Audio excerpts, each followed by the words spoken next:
Hey everybody, welcome back to episode 5 of Project Pokédex, and I'm here on my pink Pidgeot because I've got stuff to do today. Starting off, I'm just doing some training.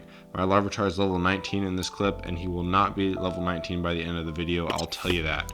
So yeah, basically in between episodes, or I guess in this episode, I'm doing so much training. I'm also catching all of the new Pokemon around here that I need to add to my Pokédex, so I'm kind of doing two birds with one stone. But one of the things I did is I actually went on ChatGPT, and I'm not kidding you, added every single Pokemon I had in my box at the time and asked them, make me a team, make me something that was pretty good. And so what they gave me was Larvitar, Electabuzz, Larvesta, a Honedge, Dondozo, and Impdimp. And so all these Pokemon that were supposed to be pretty good team together, and I was like, oh yeah, I totally agree with that. I actually feel like I kind of cheated using ChatGPT, I could have come up with it on my own.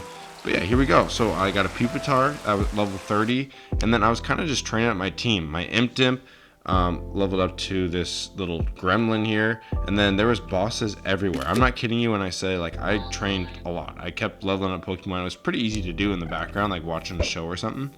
But yeah, I just kept finding these bosses, and secretly what I want is a lucky egg or an EXP share or an EXP all, because that would make leveling up and training things so much easier. But yeah, it was so cool to just beat these bosses, because I'm in some kind of plains biome, so it's not like they're anything crazy. Here was an Electrike that I just bodied. And yeah, after I beat these bosses, I kept getting these boss loots, and so pretty fun times, honestly. I like this game a lot, and it's pretty mesmerizing. So here was a reveal glass, I think that's a legendary thing. And finally my Honedge evolved into a Doublade. And then there was this legendary Wooloo. And I love the legendaries the most, well obviously because they're the best, but they're also shiny and such a high level. But I ended up beating this boss, and I keep getting these level up candies, but I'm saving them for something. And here's an actual rare candy as well. So boss after boss, and finally after a while I got my Morgem up into this big gremlin here, Grimmsnarl. And now I had all these levels from beating Pokemon, so I was also able to enchant. So here I got my Silk Touch Efficiency 4 Diamond Pickaxe, and that gave me some confidence after a while of training to start fixing up my village. I didn't know how much longer I want to stay here, but for now I did want to fix up the village. I just added some simple things. I'm not that good of a builder in Minecraft, but sometimes it's easy to add things like a fountain, or even just terraform the land. So that's essentially what I've been doing. Here I started adding little flower pots all outside of the houses and planting down flowers. And this was a legendary boss, Zigzagoon. Gave me a blank plate, pretty lame. And then I kept doing that pathway thing I've been doing in the episodes prior, and I think it looks good. I even added these spruce trees just because I was bored. And here's kind of the finished product. I just added pathways and all kinds of random stuff here and there.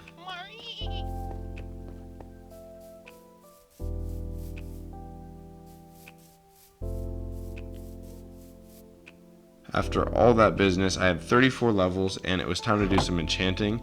With this diamond pickaxe I just made, I got Fortune for the first time, even though it was only Fortune 2.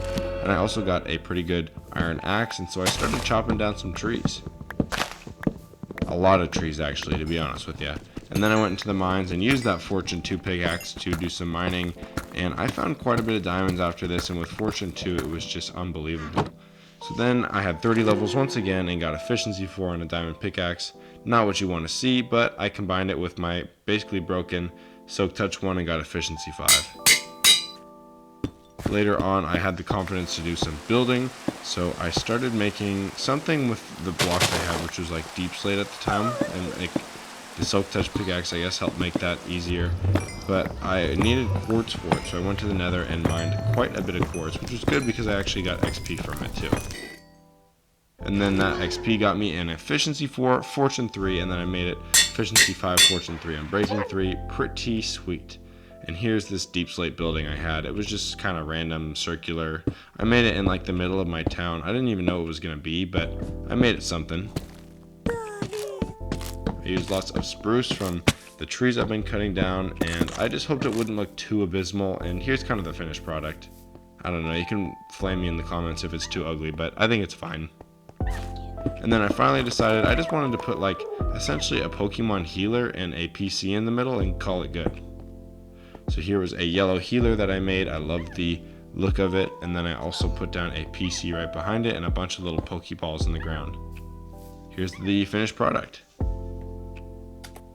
And going through my boxes, this is like all the stuff I caught in this episode. I didn't really show a whole lot, but yeah, just kind of continued my progress. I actually now have like, 5 boxes of Pokemon, so that's pretty sweet. And that's gonna be the episode.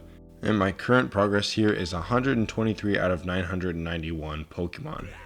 Thank you so much. I'll see you in the next one.